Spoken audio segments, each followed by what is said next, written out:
Hare Rama, Hare Rama, Rama Rama, Hare Hare, Hare Krishna, Hare Krishna, Krishna Krishna, Hare Hare, Hare Rama, Hare Rama, Rama Rama, Hare Hare, Hare Krishna, Hare Krishna, Krishna Krishna, Hare Hare, Hare Rama, Hare Rama, Rama Rama, Hare.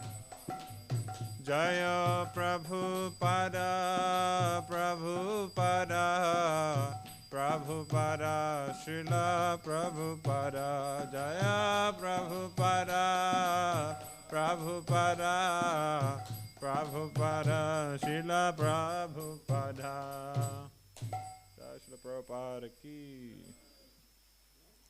Om Namo Bhagavate Vasudevaya. Om Namo Bhagavate Vasudevaya. Om Namo Bhagavate Vasudevaya.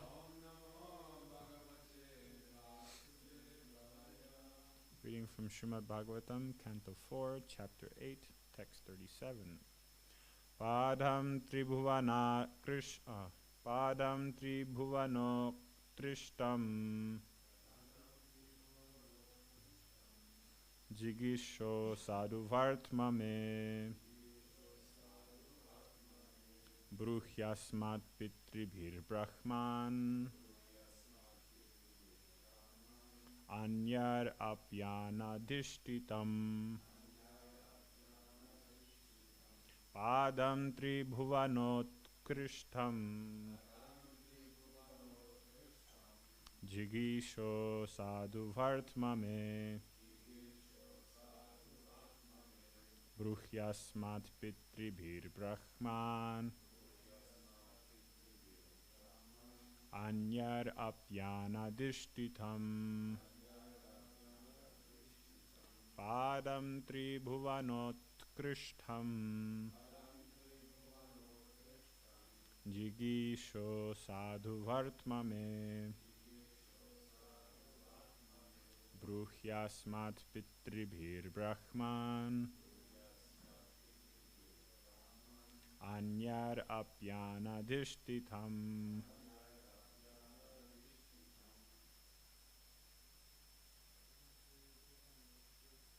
Padam Tribhuvanot Krishtam Jigisho Sadhu Vartma me Bruhyasmat Pitribhir Brahman Anyar Apyana Dishtitam Padam Tribhuvanot Krishtam Jigisho Sadhu Vartma me Bruhyasmat Pitribhir Brahman Anyar Apyana Dishtitam.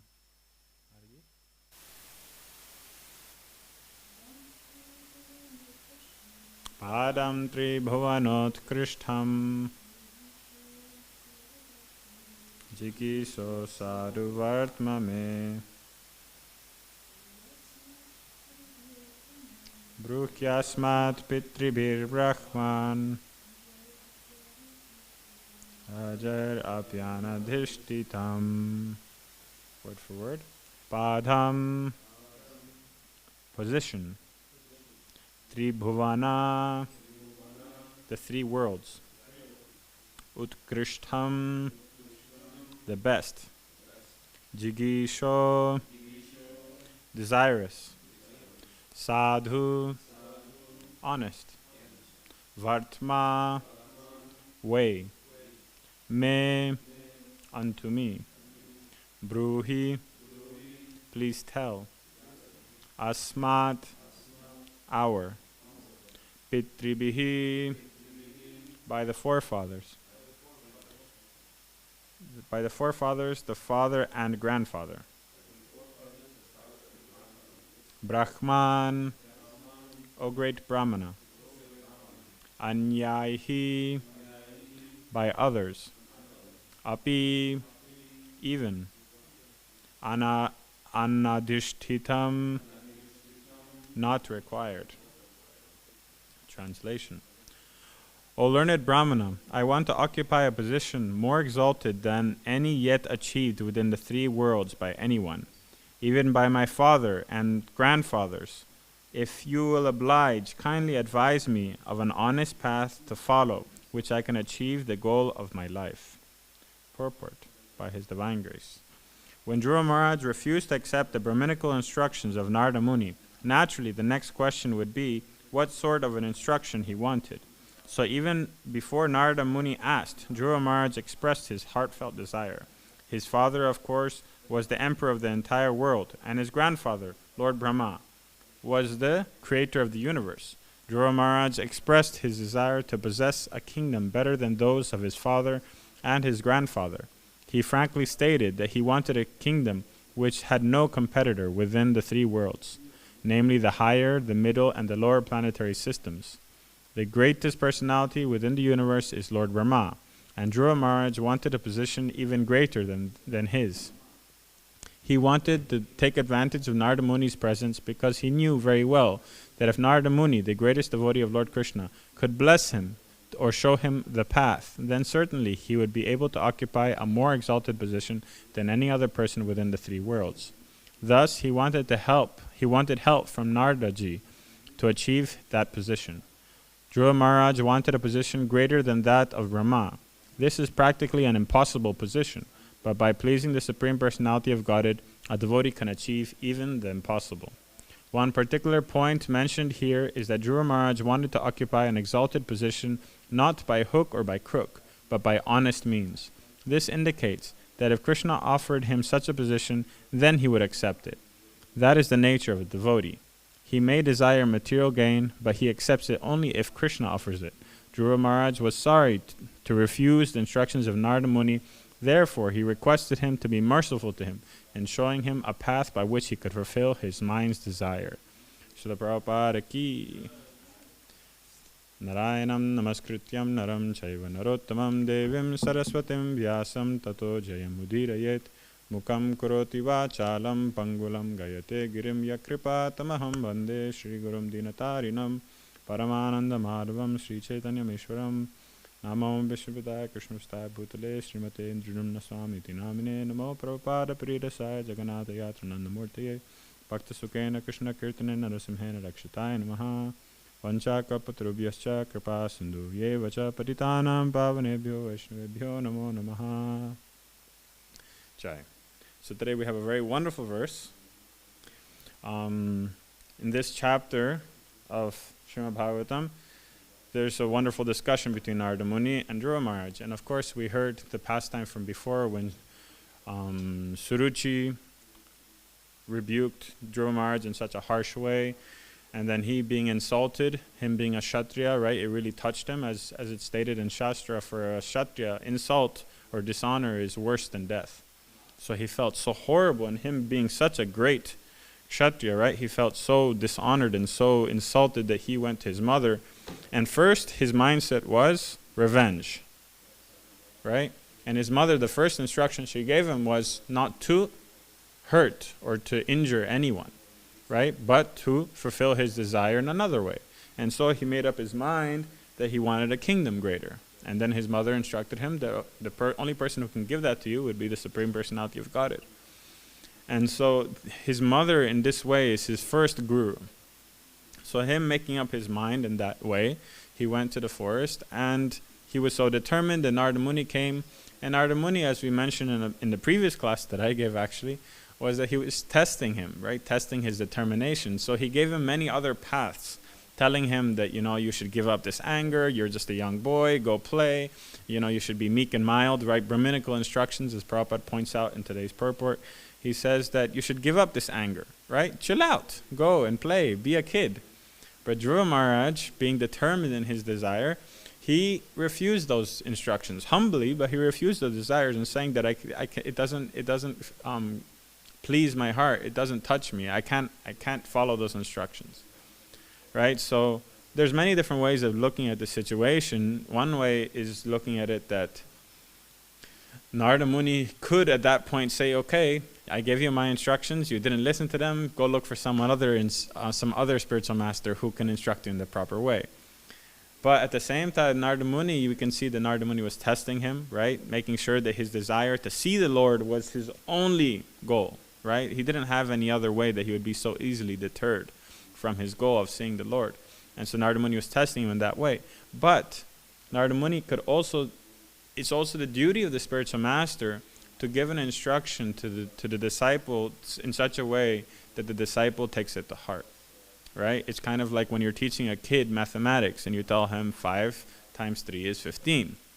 And the child, that doesn't really make sense. What does times mean? And so you have to display it in rocks or pebbles. You put 5 groups of 3, right? And you make them count, and you say, you see, it adds up to 15. And then they can go, yes, that's 1, 2, 3, 4, 5 of 3 makes 15.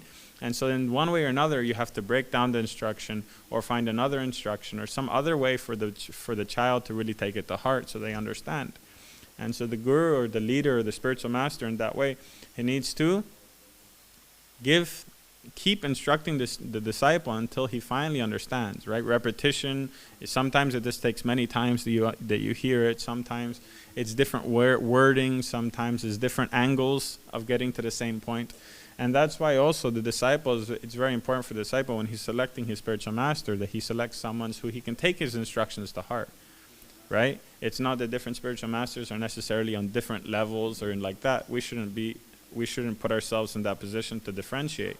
But we have to select our spiritual master based off of his instructions, that we can take that to heart and they make sense to us and they help us progress in our spiritual progress, right? It helps us get further and take the instructions to heart. And so the spiritual master is trying his best to instruct the disciple, and the disciple is also trying his best to understand the instructions of the spiritual master. And then will come the best outcome. Right? So you can see here Narada Muni gave some instructions, and we understand there were tests, but we can also take a lesson by this example that Narada didn't give up there. Right?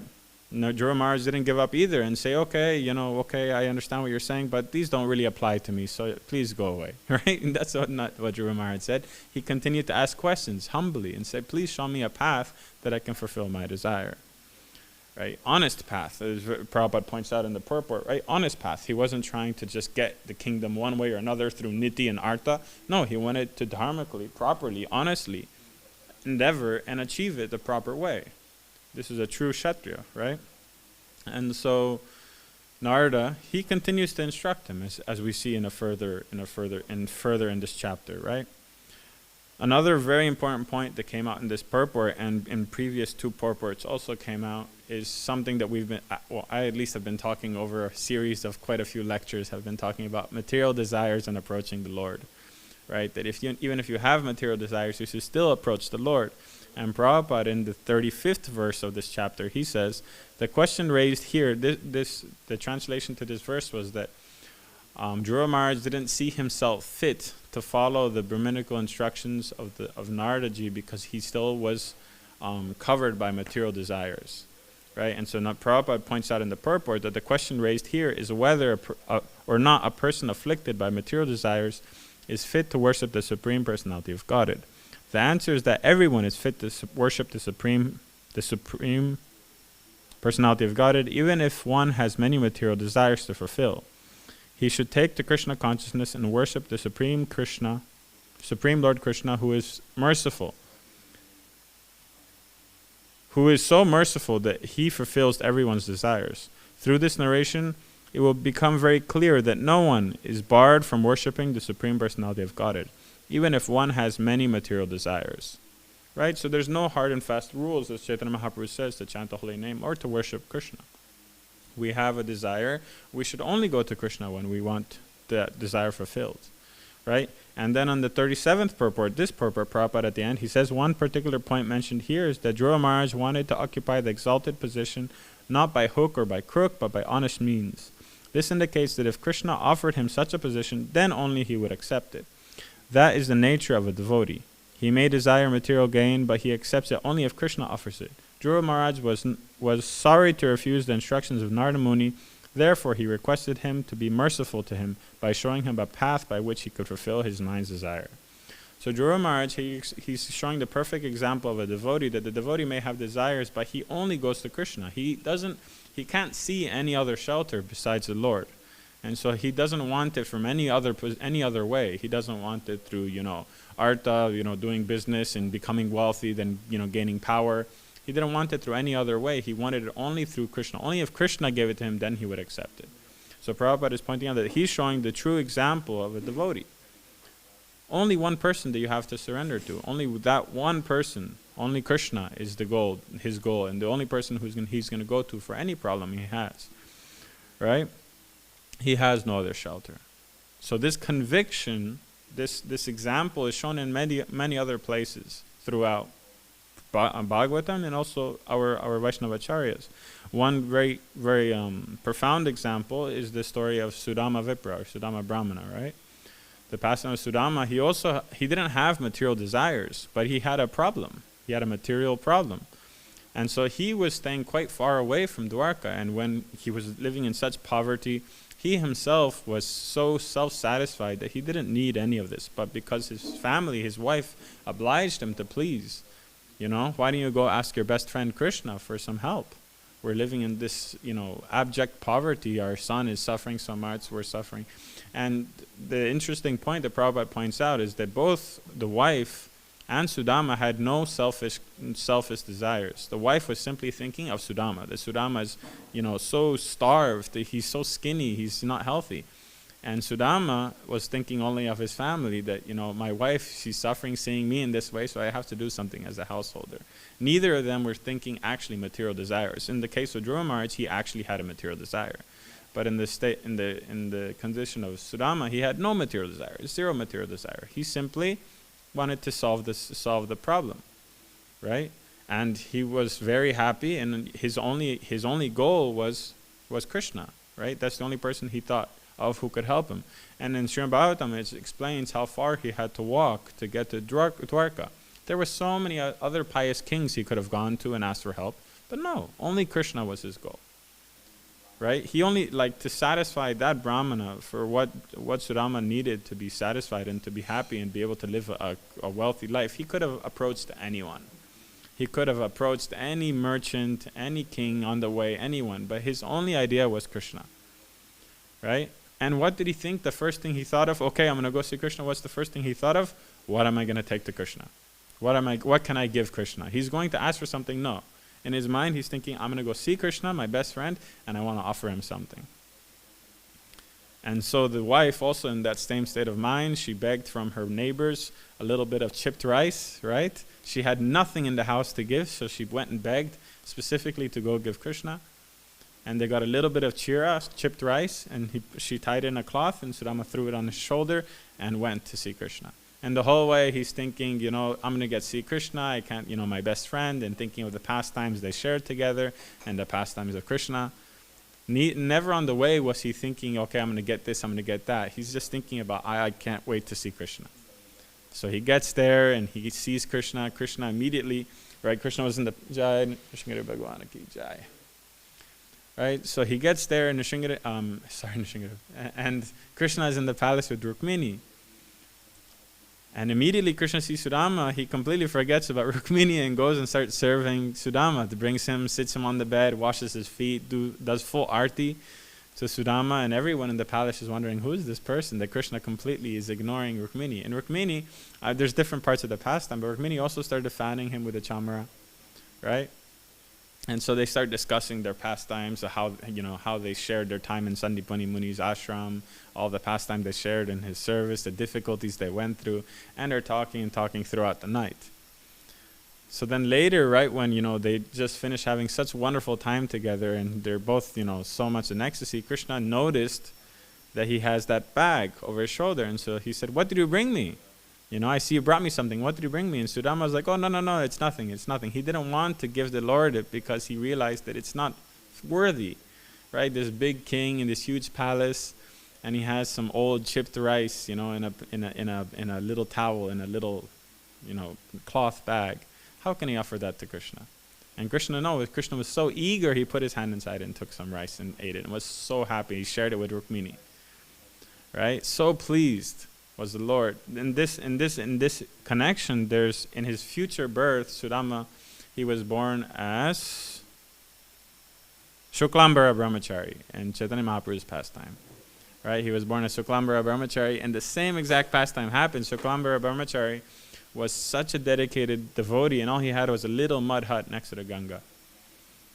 And so what he would do is he would go begging to worship his shalagram. He would go begging, and in Bengal, at that time, even though the people were very pious, right, they would give in charity, but what they would give in charity was all the broken rice from the bottom of the barrel, right? They would actually, when in Bengal, they still do this, but when they sieve the rice, right, then you get all the broken pieces. They would keep that aside to give as donation, to give to people who beg. Nowadays, they sell it, right?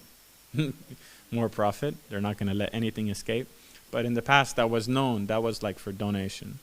So they would have that separated, and they would give to anyone who came and begged. They would give some of that broken rice. And so Shuklambara Brahmachari, he would beg that broken rice, wash it, boil it, and offer that to the shalagram, and that's what he would subside on. So this one pastime, in the very beginning of Chaitanya Mahaprabhu's movement, he was having this, what do they call his pastimes? When he sits on a throne and gives benedictions? His Mahaprakash, pastimes, right? So he would do his kirtan, then sit on a throne, and anyone who wanted anything could come, and he would give benedictions, just like he was the Lord of Vaikuntha, right? With his very Ashwarya Bhav, he would show these pastimes. And so he noticed that in the back of the hall, Shuklambara Brahmachari was there dancing in ecstasy, so much ecstasy. He was there just so happy in his teared cloth, old cloth, and he had a pouch on his shoulder. So Chaitanya Mahaprabhu came and just reached in and grabbed some of the rice that Shuklambara Brahmachari had and ate it. And Shuklambara Brahmachari was saying, no, don't. It's dirty, it's old, how can you eat that? It's not worthy of you. And so Chaitanya Mahaprabhu mentions that birth after birth, I've been doing this to you. Just remember in your past life, Sudama Vipra, right? And so Vrindavan Das Thakur, he shows that the Lord is so eager to accept any offering from a pure devotee that he doesn't even wait for the devotee to offer it, right? He doesn't wait. He's so eager to receive that love that the devotee gives that it really is irrelevant what the offering is physically. It's all about the love that the devotee had. So even the devotee didn't want to offer it to Krishna. Krishna was so eager, he took it himself, right?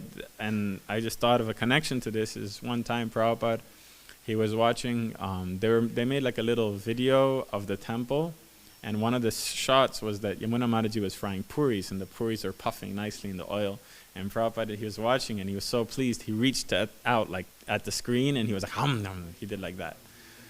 And so he mentioned that Yamuna Mataji cooks with so much love that when she's done cooking, it's already offered. Krishna is there eating everything just as she finishes. There's no need for the ritualistic form of worship, right? The Lord doesn't care about that because the love's already there.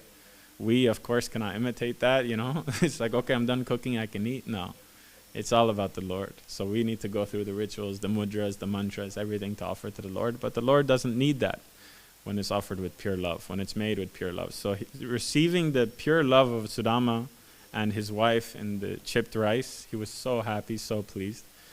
And so Sudama, being so overwhelmed with happiness, completely forgot about the question he wanted to ask the Lord. He was just so happy to see his friend. And so he left. He left the palace, and he's walking back home. And then he remembers, I completely forgot. But it's okay. He got to see his Lord. He got to offer him his offering. Life's complete, completely successful. And then when he gets home, there's no home. There's a palace instead of the little hut he had. And he's wondering, where did my hut go? The king must have came and built a palace in my place. And then he sees his wife and his son coming out of the palace, and then he recognizes that it's his home, right? And Vishwanath Chakravarti Thakur actually explains in that point that his wife looked like the goddess of fortune. Her body was replenished completely, right? The son also. But Sudama still had his original form, and he expresses that the reason for that is because otherwise she wouldn't recognize him, right? He was so skinny and, not old, but from such severe austerities and the poverty that they were suffering, but he didn't mind, right? So to recognize him, he still had his original form. Krishna didn't change him yet, right? But then when they went into the palace, Vishwanath Chakravarti Thakur expresses that all they would do is glorify Krishna, how merciful he is, how this. They remained completely unattached from all the immense wealth that Krishna provided for them, right? The pillars were studded with jewels, the couches were all with gold and ivory, right? They had millions of servants there. It wasn't one palace, it was a whole complex of palaces that they had, right? But they completely remained unattached. It says even Sudama continued to sleep on the floor because that's where he felt the most comfortable. He was completely unattached. He accepted it and he used it, but he remained unattached. So this is the goal that we have, that any material desire that we may come to the Lord with, he may provide or may not provide, but he'll purify the desire in the process. Like we see in the example of Dhruva Maharaj. And what's funny enough is that in the pastime of Sudama Vipra, Srila Prabhupada remarks about Dhruva Maharaj, how the Dhruva Maharaj went to the Lord with this desire, with material desire, but after the Lord fulfilled the desire, Dhruva Maharaj didn't want it anymore. Right? Dhruva Maharaj had no attachment to it. In fact, he didn't even want it when the Lord came. But the Lord still gave it to him. And so Srila Prabhupada, he mentions that the best is that we go to the Lord with no material desire. But if we go to the Lord with material desires, we'll have to suffer just as Dhruva Maharaj did. Because after the Lord disappeared, what was Dhruva Maharaj thinking? He was like, I'm so fallen that I came to the Lord with these horrible desires, right? Why did I ask him for that? Why did he still give me these things that I wanted before I was reformed, before I was purified, right? So he was suffering like, oh my God, why did I ask him for that? So Prabhupada mentions that if you go to the Lord with such material desires, then later you will repent, just as Dhruva Maharaj did. Why did I go to the Lord with these material desires? But it doesn't negate the fact that if we have material desires, we have to go to the Lord. We have no other shelter, right? Just by these pastimes. There's many other pastimes in which the same principle of having no other shelter is expressed. But these two examples of Sudama Brahmana and Dhruva Maharaj are very profound, because we see that even at such a young age, Dhruva Maharaj, he had one goal, to see the Lord and get it from him alone. He wasn't, like Narada Muni could have said, why don't you worship Brahma? It'll take less time, or worship Shiva, or worship anyone. They can give you this benediction that you want. But no, he only wanted to get it if Krishna gave it to him. Right? So when we have these material desires, we should only go to the Lord. We should only go to him, and we will see that he will give us whether he sees it's beneficial for us. Either he'll purify the desire, or he will give it to you if he sees that you can still benefit from it. He will never give you so much that you will become distracted. Sudama Brahmana was so detached that he gave him such wealth that even Vaikuntha didn't have. But he completely remained undeterred and completely surrendered to the Lord. Right? Dhruva Maharaj, he was so purified that he gave him such opulence afterwards. He gave him the fulfillment of all his desires because he was completely purified, and the Lord knew that he would never become bewildered after that. Right? So the Lord will only, sometimes it's described that the Lord is most merciful when he takes everything away.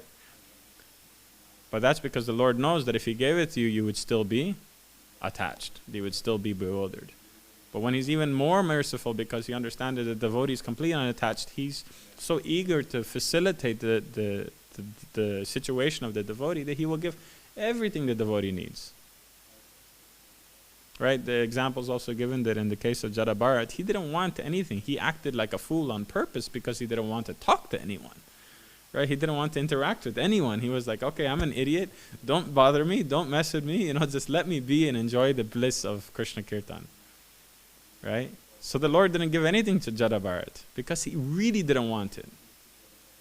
It wasn't like it was above a distraction that he was already not in this world. And only when the king very humbly asked and inquired from Jada Bharat, then Jada Bharat explained everything like a very exalted Vaishnava that he was. But before that, everybody thought he was a fool. So depending on the desire of the devotee, when he becomes indifferent, this lecture on Niranjan Maharaj I was listening to, that when the devotee becomes indifferent to, I wouldn't say material pleasure, but that he's not opposed to it, the Lord is very eager to give. Like in the case of Sudama was completely happy. But because his wife came and requested him, then he became indifferent. Then he became, okay, yeah, if the Lord gives, great. If he doesn't, it's also fine. Then the Lord was very eager to give him and gave him such immense wealth. But only when the devotee, when Sudama himself didn't really desire it, but was, if the Lord sees fit.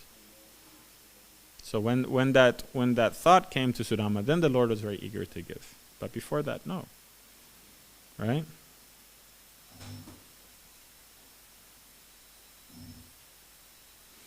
So this principle is described in Śrīmad-Bhāgavatam 2, 3, 10, right? The verse Akama sarva kamo va moksha kama udharadhi tivrena bhakti yogena yajate purusham param. A person who has broad intelligence, who has broader intelligence, whether he be full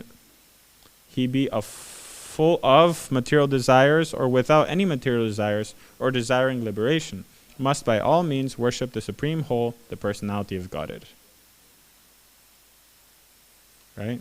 So if someone has broader intelligence, whether he has material desires or desires for liberation, whatever he may have, he should surrender to the Lord. He should worship Krishna only.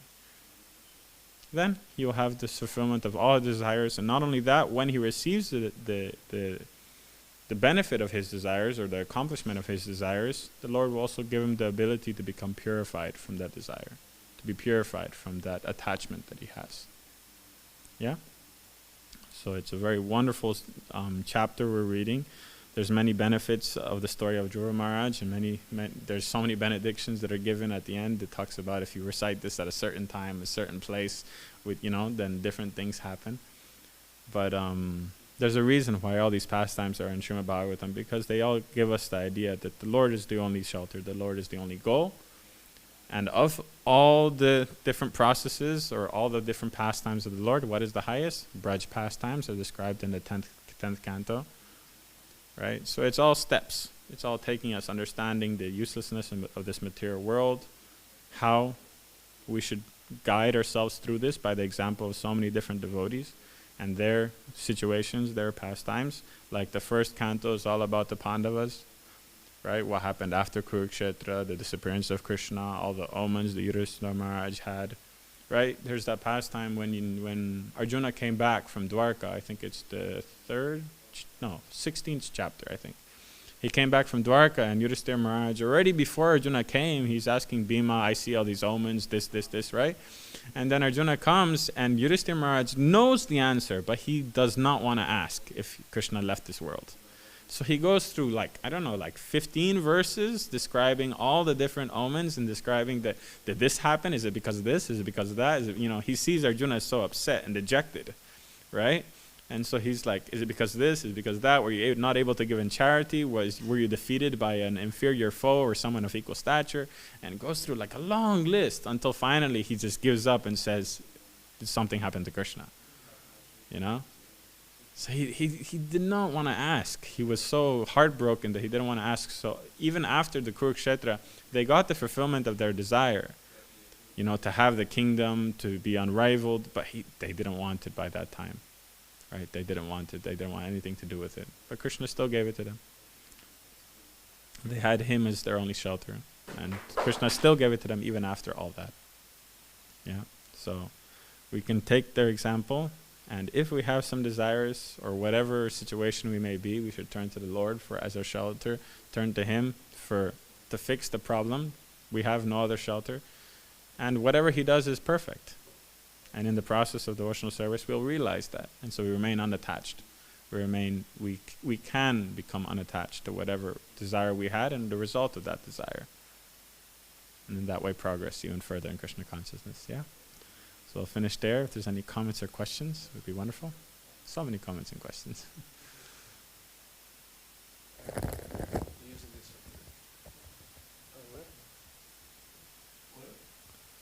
No, Prabhu, you first. It was the three of you, Prabhu, but it's me. Krishna, after having all these realizations, what you spoke, that actually the Lord takes care of everything, and even we as devotees, why is it difficult to surrender then? Why we have still, why we still can't just surrender? Why we not can really trust the Lord? What is the lack of our faith? Because even, wonderful question, but basically, like you said, realized. Realize is the difference. Realize there's theoretical knowledge and there's practical knowledge, realization, right? There's, I think in Sanskrit it's called, but there's one before that. Yan, Vigyan, and no, that's the levels. I can't remember the Sanskrit terms, but basically, there's when we hear something, then we start to try to apply it in our life, right? Then once we are applying in our life, then we're able to express it to others, right? Teach others about it, and only that. Then, once we express it to others, teach others about it, then we start to have realizations, right? So only when realization comes, then full surrender will be there, because then you actually realize it and you believe it 100%. Before that, it's just gyan, it's just understanding. We read this hundreds of times, we heard it hundreds of times, but it didn't really sink in. Like Dhruva Maharaj, he hears the instructions of Narada Muni, but they didn't touch his heart. So we have yet to be touched by those instructions to actually understand them and to have full conviction in them to the stage where we never will doubt it, even throughout the day or throughout our lives. So there's still that subtle doubt that we need to endeavor. Like Draupadi, when she was being disrobed by Dusasana, she was calling out to the Lord, but she was still like holding it. Like I can fight this warrior of 10,000 elephant strength. Dusasana was so powerful, right? Just because Bhima was way more powerful, sometimes it overshadows the strength of the other Kauravas, but they were so immensely powerful. So Draupadi was holding, still with her own strength, trying to figure out. So we are still trying with our own strength to fulfill our desires, to stay attached to some material possessions or some material desires we may have. And we haven't fully given that to the Lord and say, here it is, you deal with it, you figure it out, let me know if it's the proper solution or not. So until that becomes Vigyan, until that becomes proper realization and belief, solid belief, then we remain attached. We remain on some level. There is moments throughout the day when we are able to fully understand that and we feel like, yes, it's true. But then the next minute, just like the elephant takes a bath, we throw again some dirt on us. We again, a few hours later, then it was like, I have to endeavor, I need some money for this, or So it's like a pendulum. It comes and goes, but we want that coming to come more often. We want, by remaining in the association of devotees, by studying Srila Prabhupada's books, those moments come more frequently and come for longer periods of time until eventually we're convinced 100%, and we're never going to forget it. So we need to get to that point of realization. And the important part that always came up when we were doing Sastra Chakshus is that application is the second step. So we hear it in Bhagavatam class, we hear it while reading, but how do we apply it? And only by applying it, then we can begin to start receiving some realization, some reaction from our practice that we say, yes, this worked. Someone says, if you do this, you get this result. You put these ingredients together, you get this result. Theoretically, we believe him, but until we practice it ourselves, then it's very difficult for us to fully take it in and believe.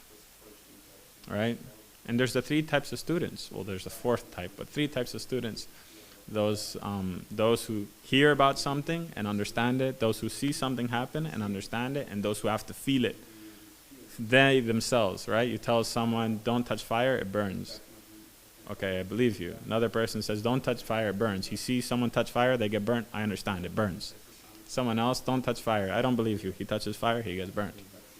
Right? So we're the third type. Most of us are the third type. We hear it, we see. Śrīmad-Bhāgavatam is hundreds of pastimes of devotees achieving, perfection through different processes. And we hear it, but no, until we experience it ourselves, we're not going to believe it. And so we have to start applying the Krishna consciousness process within our life. Chant Hare Krishna, it will make a difference in your life. We hear it until we really chant and really try surrender. Then we'll start seeing the results. Follow sadhana bhakti, you'll start developing a personal relationship with the Lord. We have to follow it. We have to start doing that. We have to start worshiping. Then you'll start feeding that relationship with the Lord, and then you can start nurturing it. And then you become like Ramananda. Yes, then you're going to become like Ramananda. But then the fourth type of student is that person who never learns. So we don't want to be that fourth type. He touches fire 100 times. He keeps getting burned. We don't want to be that person. We touch material enjoyment, we get suffering. We touch material enjoyment, we get suffering. We just keep doing it day after day after day after day. One day we have to understand. We have to learn. So practice, application. Then we can achieve realization. Does that make sense, Prabhu? It makes total sense.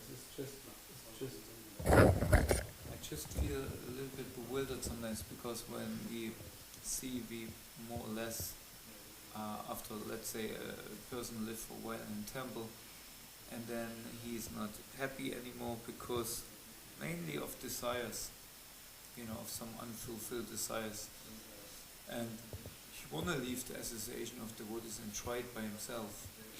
And so more or less, it's also encouraged by this. It's also encouraged by the society, even from us. And then when he gets his realization, or it burns, he then leaves it all and says the process doesn't work, and he goes away. So that's probably the fourth type, or It's in the fourth category.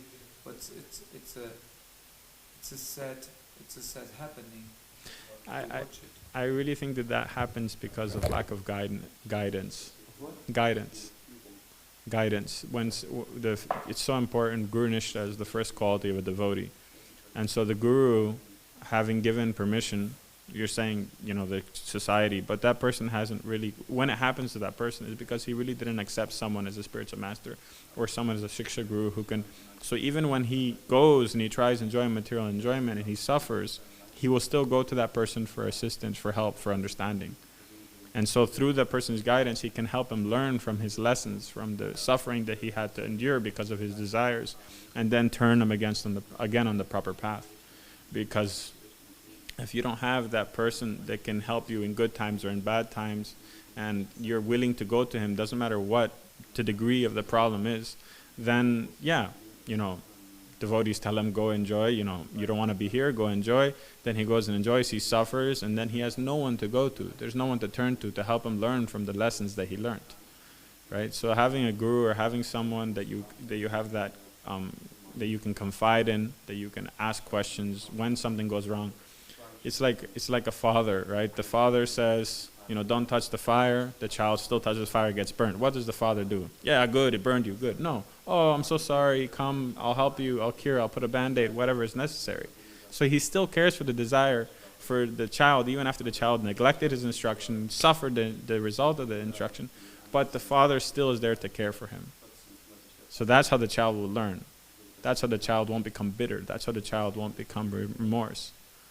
Because that love. So you need to have someone that you can go to, even, okay, you didn't listen to his instruction, you went and suffered in the material world, but then that person is still there to care for you. You can still turn to him. So having that kind of guidance, I think, is the cause of so many devotees having to go through that. And even just in the process, not even that they want to leave the temple, it's just they come here, they dedicate themselves. I'm saying here figuratively, not Simachalam, but they come, they dedicate themselves, but they just have questions, they have, doubts, they have this, and they just can't resolve them, and so they end up giving up and saying the process doesn't work, because they haven't found someone to guide them through everything, through their doubts, through everything. That's why Guru Nishtha is so important. Dhruva Maharaj had doubts about the instruction of Narada Muni, but he didn't give up. He asked more questions, Narada Muni didn't give up, he kept helping him. So yeah, we need that person. We need those people. Persons should be people. Should be you just have as many as possible that you can confide in. That you have, whenever you have any problems, material or spiritual, that you can go to. Guru is there for that reason. That's why we need the physical guru. So we need many gurus. We need as many as we can get for. This one who gives you the best answer. That's the prostitute mentality, they say. Oh my God, I remember so many times when I was young, I would get blasted for that reason. I would get blasted, I would get in trouble because, I go to my mother for something and she says no, then I go to my dad, says yeah. When my dad finds out that my mother said no, it was worse. And then also in the Gurukul, same so many times, I go to this teacher for something, then when they find out, because they communicate, so I think I learned my lesson on that, It's Krishna, what's something that someone brought up is that when you go to someone and you get a particular answer, and even though it may not be palatable, you can understand that it was the super soul that directed you to that person first. Why not to someone else? Why did that come in that way? And you can learn something from it. You also, Prabhu, had a question?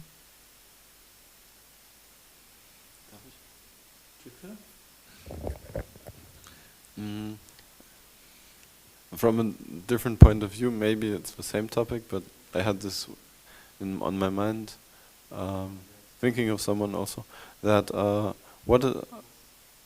how does a person become udaradi? Like, how does a person become broad-minded? How does a person develop this broad-mindedness that I have my own ideas, but I don't refuse, or I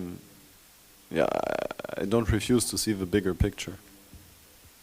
Well, humility is a great part of it, right? By understanding that we have a very poor fund of knowledge, that we're very, our understanding is very small. It's like, who is it? Socrates who said, right? That I am the wisest man in the world because I know that I know nothing. Right? Was it Socrates?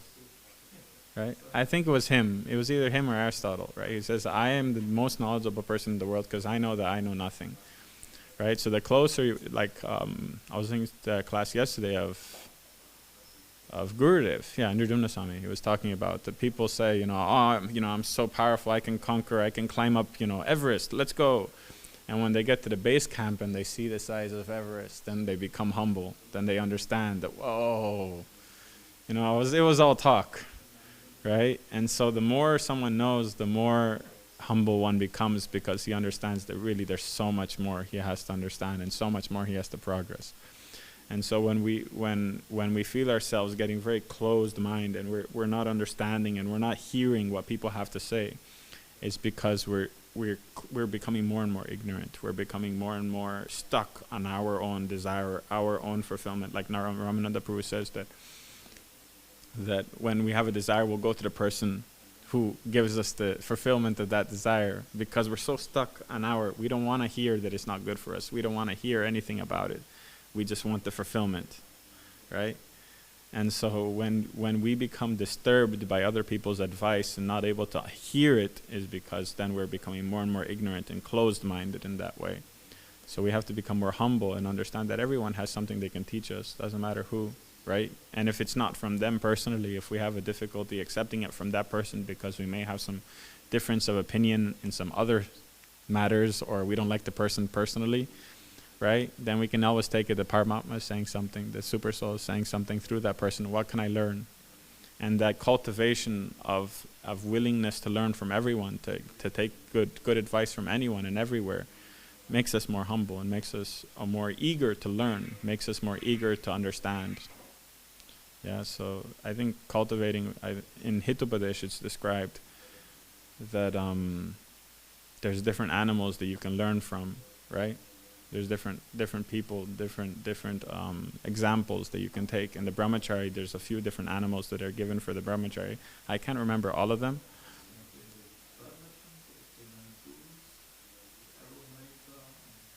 Oh no! This is to do with animals. There's the dog, the crane, the swan, the crow, and the last one I can't remember. But basically the example of the swan will go to the dirtiest ponds and lakes and will be very happy there, even though it's such a beautiful animal and so exalted, and will be, when you see a swan swimming in a lake, he's so it's like he's just gliding over the water, right? But it's such a dirty pond where the lotuses grow, right? And he will take the best from the worst, right? So it doesn't matter who is giving the example or where you are, you can always take good advice and good example from anyone. And Chanakya Pandit expands on that good advice, a good wife, and gold, yes, jewels, right, can be taken from anywhere, right, can come. So good advice can come from any source. A wife can be taken from even a lower class family. It doesn't matter, as long as, the qualities. and jewels because they're eternally pure. Can be taken from anywhere. So, good advice if we cultivate that understanding that everyone has something good they can teach us, and everyone is our guru in that way, then we become more broad-minded because we become more able to accept, and not so, no, I can only accept from a person who's perfect, and as soon as I see a fault in him, he's useless. Someone else, look for the perfect. We all have faults. So I think this is a great way to cultivate broad-mindedness, that everyone is good. Everyone has something good they can teach us. Yes, bro. And then who becomes inclined with that desire to learn everywhere and from everyone? Means how can you become inclined with that desire? Yeah, how does one develop that quality of like seeking the nectar everywhere? By understanding our low position, by understanding where we actually are, by being honest with ourselves and saying that, wait a minute, I am not advanced. Like by being introspective and understanding the dirt that we have in our heart, like how much left we have to learn and how far away from becoming fully Krishna conscious we are. Then we become eager and desperate to learn, right? To get, to progress, to not stay in the position, right? The examples I was given of like you're on an incline, you're on wheels and you're on an incline. If you're not going forward, you're going backward. And so when we realize that we cannot become stagnant, we cannot just be happy where we are in our Krishna consciousness and say, okay, I'm doing okay. I chant my rounds so-so, I wake up, X times a week on time. I do my service, kind of half-half. When we become disgusted with complacency, then that eagerness to progress comes. And when the eagerness to progress comes, we really don't care. Like a beggar won't care if it's a Shudra or a Brahmana giving them alms. A beggar won't care if the money's dirty, ripped. Doesn't matter if the food's in the garbage. He has no choice. He has no option. He's desperate. So when we become desperate, then we no longer start differentiating between people. We're just, any good advice, anything that can help me, because we're desperate. So when we understand our desperateness, when we understand the urgency of Krishna consciousness, then we can become eager. If that makes sense, bro. Yeah. Brian, Prabhu, you also had a question? Very nice lecture. Once again. And so one is about, at the beginning you said that Sudama and her wife didn't have material desires, but they wanted to do for the sake of the other. But I was thinking, isn't there some family attachment in this wanting of doing for the other person? So, and is it kind of like an extended sense gratification, let's say? It's not so much that, it's more on the platform of duty and pure love, right? So the duty of a householder is to serve the other, right? To serve and to help them progress in Krishna consciousness. That's the main, right? But if, let's say, if Sudama Brahmana was on his own and wasn't married, then he would be fully happy, as is described he was, until his wife came and asked him, right? Right? He was fully happy, fully, whatever alms he was able to beg, he would just give to his family. His wife would take those alms, make whatever she could with it. It was probably just, something small, give it to the son and give it to him. So he would give everything to her, she would give everything to him. So they were completely selfless in their performance of their duty. So the confusion, it comes when you're saying duty and attachment.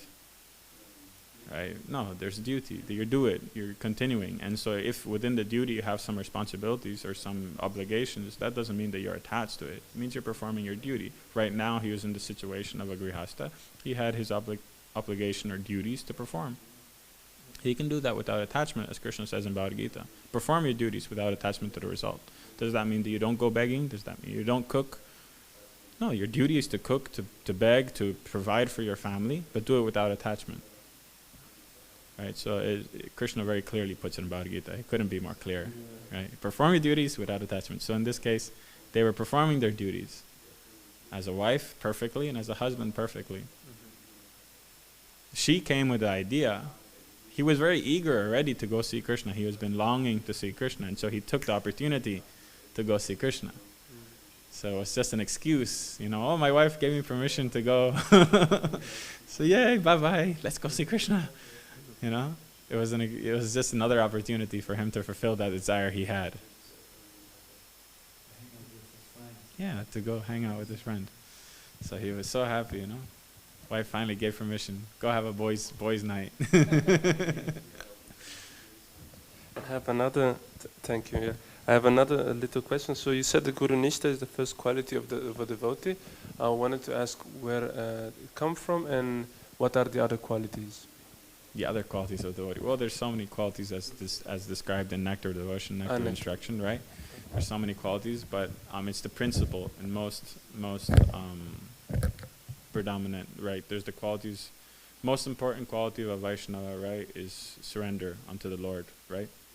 And most important quality in a disciple is Guru Nishta, because by Guru Nishta everything else becomes fulfilled. The example of Ekalavya is given.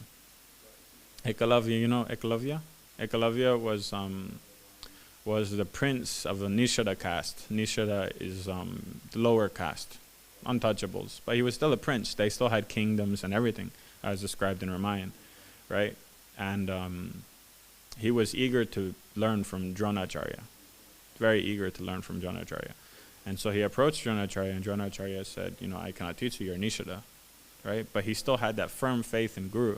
And so he went to the forest and made an image out of mud of Dronacharya, and every day he would practice shooting the bow in front of Dronacharya. He had such faith in his teacher, right? Even though the teacher didn't really reciprocate in any way, he had such faith. And so for hours and hours and hours he would be shooting in the forest. And so one day Dronacharya was going with Arjuna, walking around, and this dog was barking. And all of a sudden they came and they saw the dog stopped barking, and the dog came back around the tree, and they saw that there was 10 arrows inside the mouth of the dog without injuring the dog at all. Right? It was holding his teeth separate so he couldn't bark anymore. Right? And they were like, this level of archery, who could do this? So they came and they saw this deity of Dronacharya and Ekalavya shooting. And when Ekalavya saw Dronacharya, he paid full dandavats and, fully surrendered to his spiritual master. And so Dronacharya, noticing that Arjuna was a little bit uncomfortable, that there was an archer better than him. And so he said, okay, you took my instructions, not really, but now it's time for Guru Dakshina. So he asked for the thumb of Ekalavya, so that Ekalavya could not be a superior archer to Arjuna, right? This pastime shows the greatness of Ekalavya more than anything else, because he had such firm faith. He had no bad feelings to Dronacharya. Immediately he cut off his thumb and gave it to Dronacharya. Full Guru Nishta, doesn't matter what. And so he achieved the accomplishment of his desires. He achieved everything through his Guru Nishta. There's so many examples in our Vaishnavacharya line, but I brought this out because it's an extreme example of Guru Nishta. Right? So yeah. And the other qualities of a devotee are numerous. I think there's 64, or I don't remember how many exactly.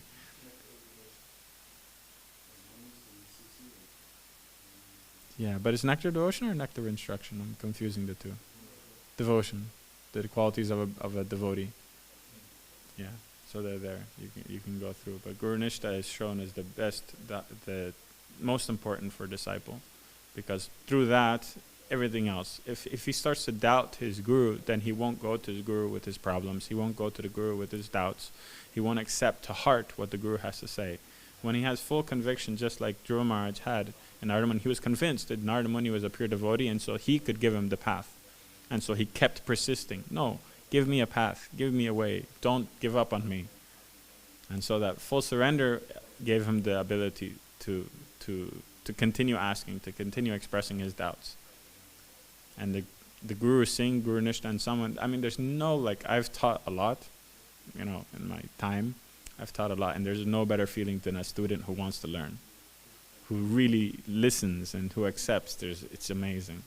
When you give an instruction, the student goes, applies, and is happy, satisfied, and, comes back, it worked.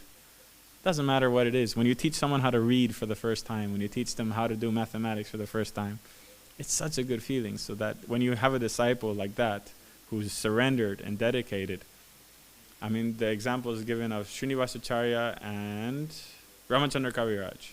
When Ramachandra Kaviraj passed away, Srinivasacharya passed away right after him out of separation from his disciple.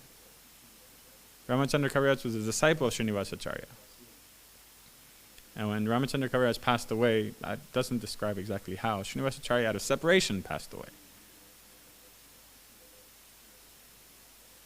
Yeah, so their bond was closer, super close, because of the exchange of guru-disciple exchange. So there's so many examples of guru-disciple being extremely close because that guru nishta. And so when the spiritual master has a disciple with such conviction, such dedication, he feels more inspired to give his mercy.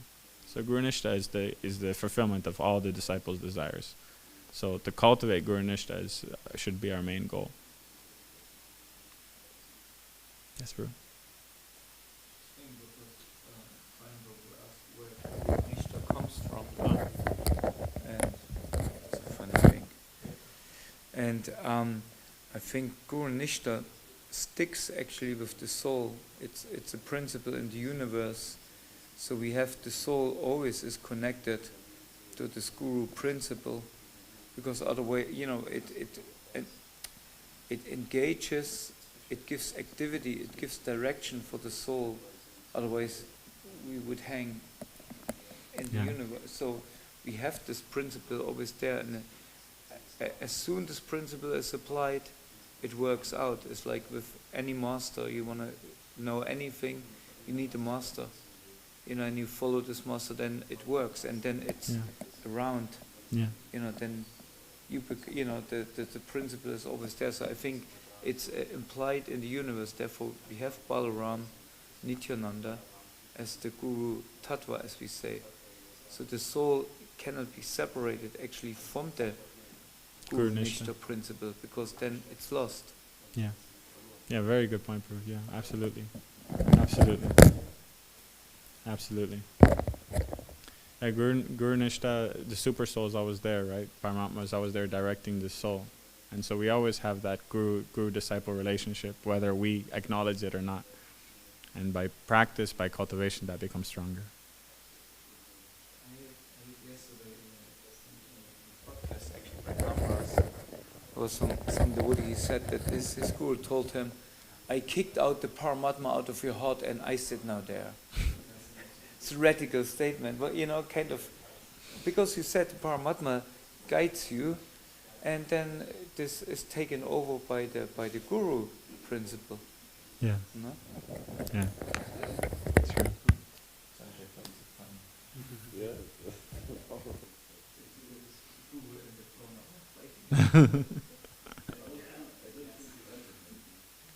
There's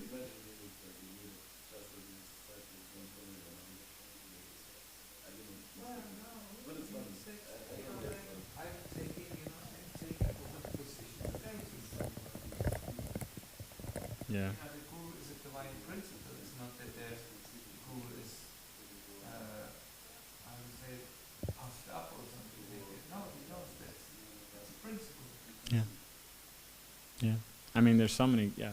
Anyway, there's so many examples. One last one is the example of Hridaya Chaitanya and Shyamananda Pandit. So Hridaya Chaitanya gave initiation to Shyamananda Pandit, and Shyamananda Pandit in the spiritual world is a Saki, is a Manjari, right? And Hridaya Chaitanya is a Gopa. So their rasas didn't match.